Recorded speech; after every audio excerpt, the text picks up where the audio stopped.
people asking if you can stop the mines. One of the answers being you can run. The other thing is kill the Reapers. But yeah, that was a an odd game, to say the least. But not at all uninteresting, to say the most. Definitely a good first game there. Let's get Link started here. I did try tuning down the music. This is like the third complaint I've had about it. So hopefully it's a little bit louder now, or a little bit quieter now for you guys. Anyways, we find ourselves in game number 2 of the first best of 3 of the Starbow Ladder Cup number 1.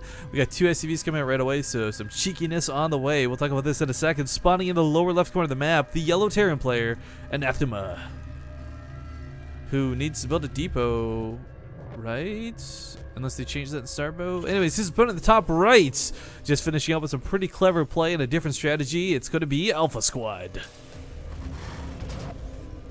But okay, when 2 SCVs come out like this, typically it's going to be for 2 racks, and it looks like that is going to be the case.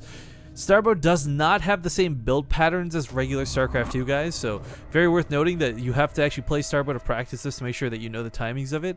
As if you do like an 888 Reaper, it's actually ineffective because you get more mineral patches, so you don't actually need all 8 SCVs, blah blah blah. Refineries change, 2 racks are not on 11 on 11, but instead looks to be on 9.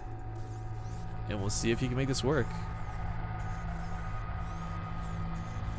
This is a risk. Very much so. Basically, long story short, guys, this is all in out of Anathema. He has to cause a lot of damage. If he doesn't, then he's basically throwing the game away because of this early cut of SCVs. Now, we see him producing them still behind this, but the problem is it's 9 to 13 already. Like, he's already cut workers to make this happen. And Anathema is going to get scouted on top of this. For Alphasquad to come across the map, first off, it's going to be very noticeable that there's a very low amount of SCVs. I mean, just look, visually. Like, you don't even need to learn to count SCVs. Just look at this compared to looking at this. It's very visible that there's less SCVs here. And not only by 2, but more because you had to cut. Now, Alphasquad has got to be prepared for this by putting a bunker down. And yeah, this might not work out just by having purely the bunker down.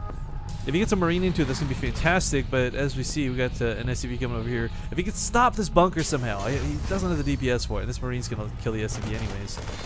It's not a full wall off, but it doesn't need to be because he's not going to be walking past this bunker anytime soon. Honestly, guys, this is not looking good. Right now, Anathema is going to be very hard-pressed to do damage. He can build all the Marines in the world that he wants. But, oh wait, did we salvage the bunker? Why did he salvage the bunker? Oh dear. We have the SCV pull coming up behind this. Oh my god, Anathema. Choo-choo! A Firebat even coming out. Firebat's actually going to be great against the SCVs. But maybe the Marines have microed correctly. I don't know.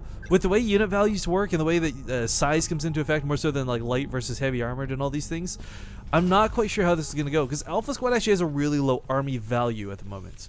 That being said, it's not significantly lower than that of Anathema's, but Anathema's going to have this SCV buffer.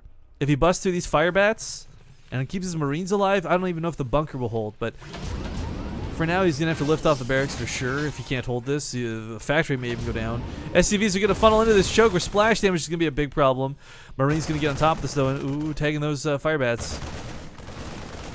Ooh, unloads the bunker. A bit of a bold move there. Firebat's in a really good spot to take a fight, but Marines just don't have the DPS to deal with this, and Alphasquad doesn't even need to repair his bunker.